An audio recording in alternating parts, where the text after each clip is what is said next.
Peace and love, y'all. It's your girl Karina, and I'm coming with a cute little video, Brandy versus Monica. So, y'all, if you're an astro geek like me, more than likely you might have gone ahead and looked up their natal charts.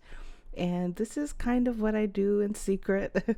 I look up different people's natal charts after I've seen an event or watched a movie or something like this. And I just thought it would be interesting to look at Brandy and Monica. This is going to be pretty random because, as you guys know, I use Western astrology, I use numerology, and I also use Vedic sidereal astrology at certain times. So we are going to jump around and I'm just going to take a look here because I'm just really curious about their energies. So jumping to the natal chart for Brandy, you'll see here that she's born Sunday, February the 11th, 1979, 7:51 a.m. So that more than likely means that her sun might be somewhere in the 12th house. And as we scroll down here, you'll see that, yes, it's in the 12th house.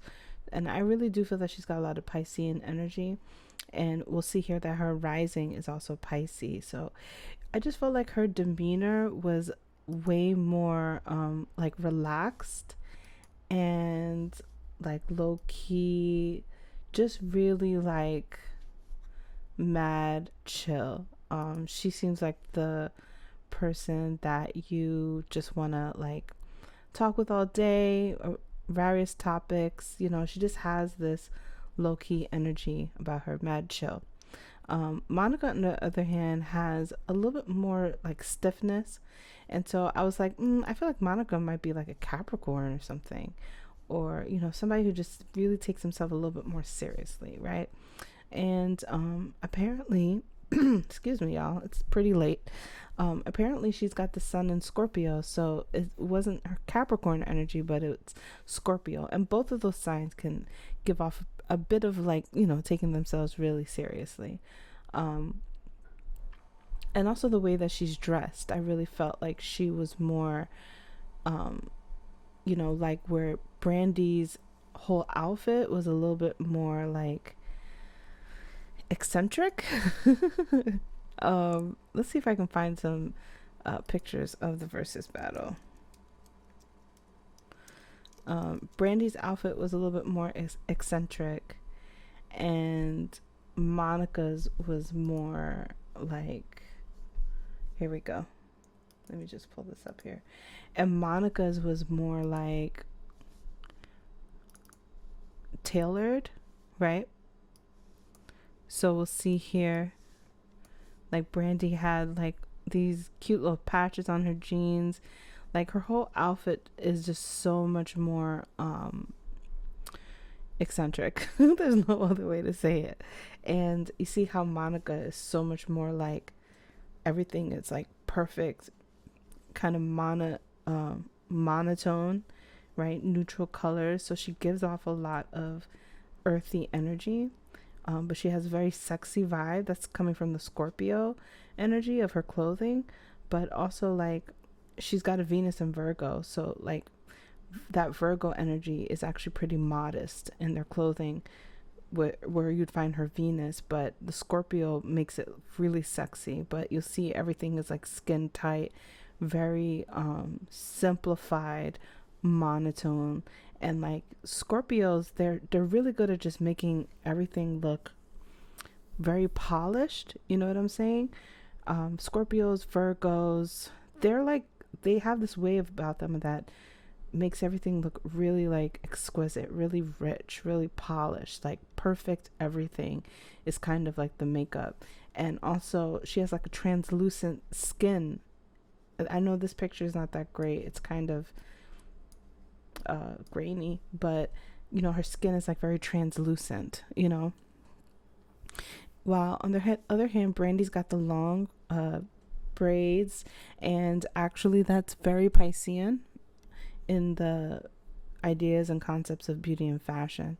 And then, you know, she's very eccentric with how she chooses her colors, a lot more multicolored combinations. Let's see, where's Brandy's Venus? actually her Venus is in Capricorn, which is actually really surprising to me. Oh, but look, here we go. She's got a trine from her Venus to Pisces. So while Capricorn will create these, the Capricorn brings out the, where's the picture? The Capricorn brings out the, the tailored overcoat. That's the most that I'm seeing that feels very Capricornian, but it is like very tailored. They both kind of have a Saturnian tailoredness about them, but really her Pisces rising like takes over her Venus in Capricorn, and she's just so eccentric looking. She's so like original in her choices, very bohemian, right? That's all of your like Piscean fashion and beauty. So their styles are very different. Okay, so Brandy is a Aquarius sun, and she was born on a full moon, which I think is interesting because she talks about the moon a lot in her songs, and she has an album called The Full Moon. So she's very much in touch with her astrology, and I feel like she really is understanding of these aspects of her. But and it's actually the full moon in Pisces currently, so it's interesting that she's coming out. The sun is like your career, it's where you shine. So like with the sun being like in conjunction, I'm sorry, her rising is gonna bring her out in a different way, right? So the rising is bringing her out. Actually, she might get a lot of new fans with the full moon happening close to her rising sign. But what's also interesting is that Monica's also born on a full moon. And so like they both have this thing about their careers that's about opposition and competition. And they both really created their own individual careers, but that song, that record, The Boy Is Mine, actually put them on a whole nother level. And it's almost like their competition with each other is like showing in their full moon charts, because full moons are where you'll find, the sun versus the moon. And so it's this oppositional energy. And it's really interesting that they both are born with a full moon. Now, Monica being a Scorpio, I wouldn't be surprised if she's dabbled in some astrology as well. But I really do feel that Brandy definitely probably knows her astrology.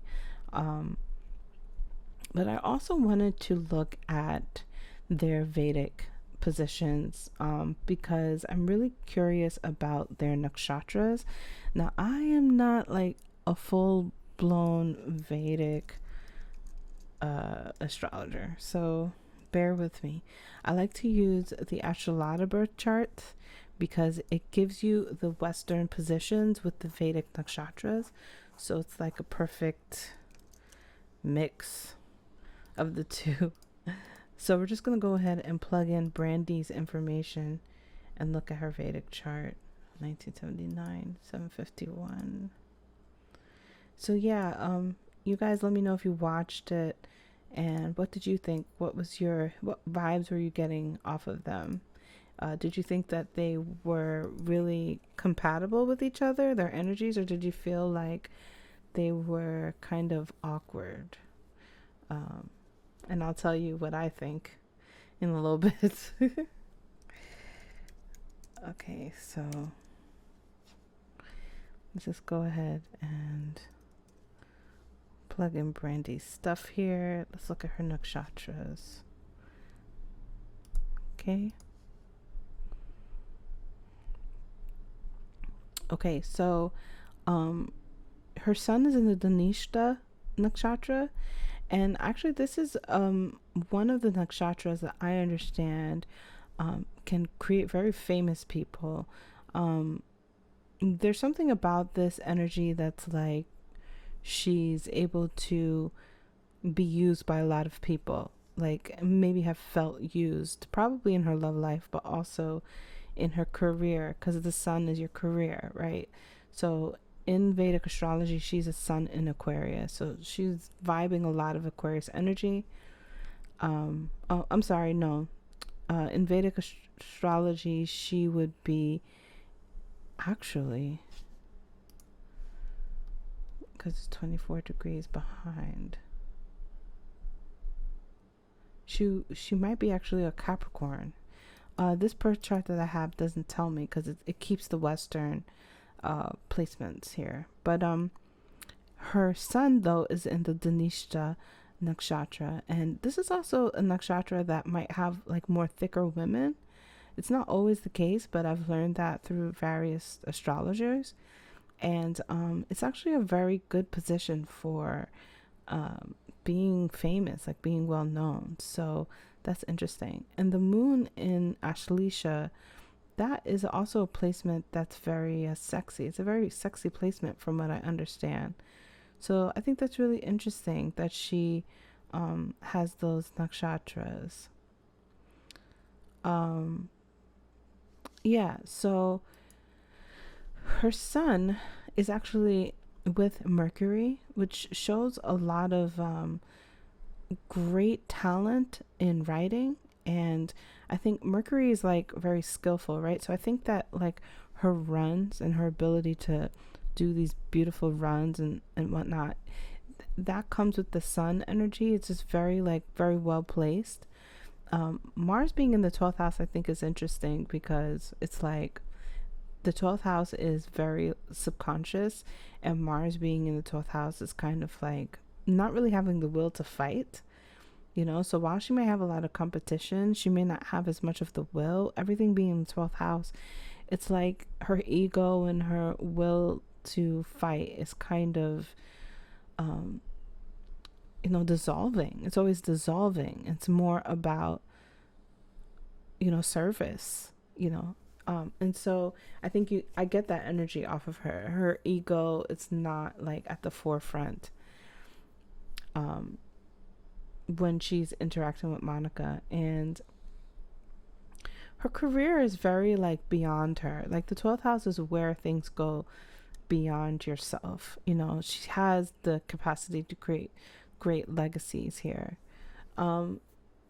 Speaking of, she actually has Neptune right at the top of her chart next to the midhaven, and Neptune can kind of make your career be kind of wishy-washy, like you don't really know what kind of career you're gonna have, but it also can provide for you, if you do have direction, focus, and support, a great ability to be pushed into film and things that are very Hollywood like, because Neptune's very like Hollywood and glamour, Hollywood glamour. So she really was in alignment with her career, having her own TV show and her music videos and whatnot.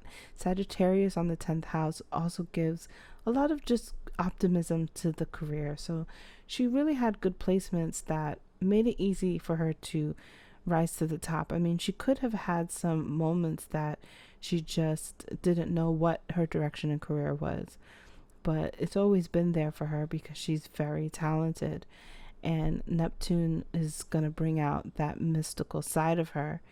And she still has a lot more to give. Like her placements, the Neptune in 10th house and the Neptunian rising and the Sun and Mercury and Mars in the Neptune area, like this is like a deep well. When you think of Neptune, it just goes so deep. There's so many places that you can take it. And I think that she could probably make music for the rest of her life, honestly, and it not necessarily be for accolades or competition, but just because and for the sake of music. She actually got a lot of great help and aid from certain celebrities. For instance, Whitney Houston seemed to be a really big mentor to her. And I think that she, being a sun in Aquarius, like she was really able to connect with really big people. And they helped her in certain situations. She's got the Venus placement. Actually, I thought Venus was in the 11th house, but it's in the 10th house. But Venus is women, right? It could be women. It can be artistry. So Venus in the 10th house is bringing out more artistry, more beauty, and women who probably were there to help her and that she worked with a lot. And I really feel like Whitney Houston is like her Venus in the 10th house. But Whitney's also just, being around really good people. Like her social circles are what really helped to push her forward. So like where you look in your chart, where your sun is, can show you like what would make you shine, what would make people want to acknowledge you, adore you. Because the sun rules over Leo, which is the natural placement of being the king or the queen, or being famous, being an actor, an actress, being a celebrity. That's the Leo energy. So the sun is gonna be the rulership over that. So wherever your sun is where you can find your own shine, so for her, it's in that 12th house, it's in Aquarius. So there's a lot of things that are happening behind the scenes that were really just working for her. Some things she doesn't even know, because the 12th house can be secrets that are kept from yourself as well. Like you just don't even know all of the things that were working for you. And sometimes, astrologers will say that the 12th house is like your undoing, but it can also be beneficial for you. It can be where you go beyond life, because the 12th house is beyond the body. It's beyond everything. And she probably would do really well overseas because of that 12th house sun, creating new, different kinds of fans from international places. So that's that.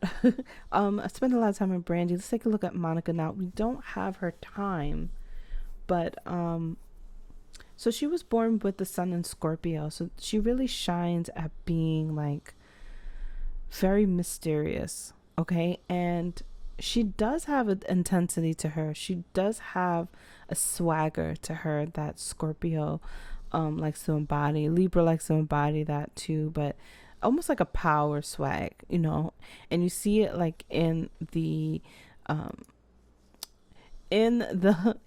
verses, like when she's singing her songs, like she's getting up, she's role playing, she's like, she has this power to her.